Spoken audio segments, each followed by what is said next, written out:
Sa seule présence sur notre plateau et c'est la garantie qu'on se couchera moins bête ce soir. Bonjour Jamy. Bonjour Jamy. Bonjour Damien, bonjour Maya. On est ravis de vous accueillir avec Maya. Vous publiez 365 jours avec Jamy chez Nathan. C'est un almanach truffé d'anecdotes, d'histoires et d'infos à replacer entre la porc et le fromage. On s'est régalé. Alors, nous sommes, Jamy, le 9 octobre. Oui. Donc, on va regarder dans votre almanach ce qui se passe le 9 octobre. Alors, une question très judicieuse qu'on ne se pose pas forcément, mais dont la réponse est intéressante. Pourquoi les oiseaux migrateurs volent-ils en V?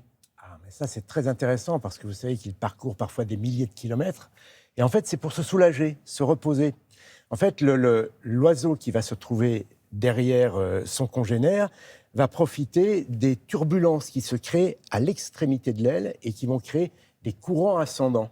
Et donc, il va voler en dépensant moins d'énergie. C'est pour cette raison qu'il se met, vous voyez, à l'extrémité de l'aile extérieure. Et donc, le suivant fait la même chose et ça finit par Les constituer cyclistes, un parfois, V. ils font ça. Ils se mettent juste Alors, derrière. les cyclistes font ça, et figurez-vous qu'aujourd'hui, on cherche à économiser de l'énergie un peu partout, et les avionistes qui cherchent des solutions pour moins consommer, eh bien, ont imaginé aussi des flottes d'avions qui se retrouveraient finalement à plusieurs qui vont dans la même direction et qui utiliseraient ce système, se mettre dans le sillage d'un avion précédent. Du carburant. C'est Absolument.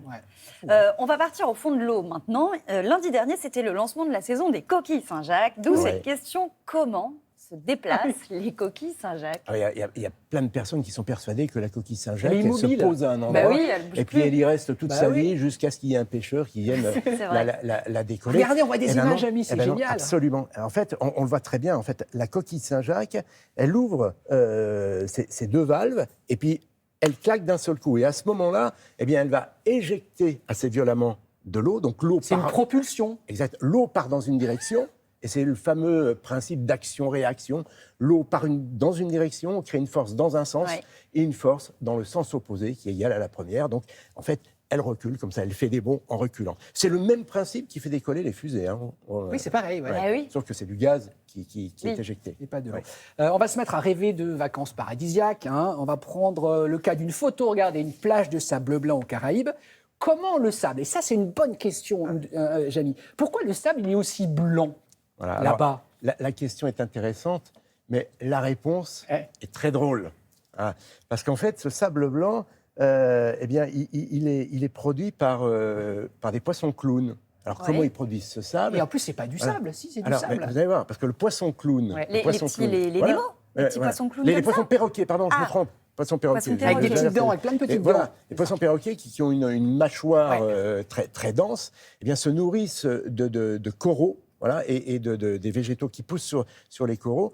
Et en rongeant ce coraux et en le digérant, eh bien, ils rejettent ces particules qui sont blanches et qui rendent le sable. Donc, c'est pas du incroyable. sable. C'est un genre de corail qu'on C'est un corail cassait. digéré, quoi. Voilà, digéré, oui, c'est ça. voilà, c'est bien dit, mais enfin maintenant vous savez sur quoi vous étendez votre Oui, c'est ça. serviette. Et là, c'est Voilà. C'est moins glam. c'est moins glam. Voilà. On a parlé cinéma tout à l'heure et du film de Sophie Marceau qui est sorti mercredi. Et justement, cette question, pourquoi les films sortent-ils le mercredi? Ah, ouais. Ça nous replonge dans l'histoire du cinéma. Moi, j'adore Ça n'a pas cette toujours été petite le cas. histoire parce qu'on se dit, mais tiens, mais c'est un hasard. Ben non, ça n'a pas toujours été le cas. Au départ, les films sortaient le dimanche. C'est normal, c'est le seul jour férié de la semaine, donc on sortait le film le dimanche. Là, on parle au début du XXe siècle. Okay, et puis, juste après la guerre, eh bien, on s'est aperçu qu'il y avait... il était intéressant de sortir le film un petit peu avant pour... que le bouche à oreille fonctionne et qu'on aille au cinéma. Donc là, on le sortait le mercredi ou le jeudi. Voilà. Et puis, après la guerre, on s'aperçoit qu'il y a un public jeune au cinéma. Donc on se dit, on va plutôt le sortir le jeudi, qui était le jour de repos. Et lorsqu'en 1972, eh bien, le jour de repos passe au mercredi, eh bien, le film sort le mercredi. Mais voilà, tout s'explique. Explication. Par exemple, en plus c'est vrai, je pars en vacances là à partir de demain, Jamy. Si j'ai envie de vous envoyer, si j'ai envie de vous envoyer une carte postale, je vais mettre un timbre. Oui. Pourquoi on a inventé le timbre? Ah, c'est aussi une très jolie... Vous voyez, c'est truffé de plein d'histoires comme ça. Oui. Donc, en fait, la question est simple, mais c'est la réponse qui est insolite. En fait, c'est une invention anglaise qui date du milieu du 19e siècle, 1840, si mes souvenirs sont bons.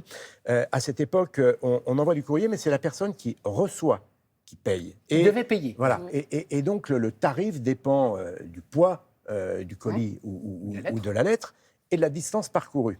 Hein. Sauf que quand vous recevez un colis qui vient du fin fond de l'Angleterre, la note est assez salée. Et là, il y a des petits malins qui avaient l'habitude de correspondre entre eux, qui avaient mis au point un petit stratagème, c'est-à-dire qu'ils écrivaient un message codé sur l'enveloppe Pas besoin d'ouvrir. Voilà. Et donc, voilà, la personne qui recevait n'avait pas besoin d'ouvrir le colis. Elle lisait ce qu'il y avait dessus, elle le redonnait. Donc elle ne payait pas. Voilà, donc elle ne payait pas. Et là, c'est un Anglais, Il Roland s'appelle Hill. Roland Hill. Roland Hill. Voilà, vous le prononcez mieux que moi. Voilà, qui en 1840 a cette idée de faire payer l'expéditeur et non plus le destinataire. D'où le timbre qui va disparaître, nous a dit ce week-end Isabelle Martinet. Mais oui, le timbre rouge, oui, bien sûr. Vous voyez donc ces anecdotes, il y en a plein comme ça, c'est génial, on apprend plein de choses. Vous restez avec nous, Jamy ? Avec grand plaisir. On marque une petite pause et on revient bien sûr, à tout de suite.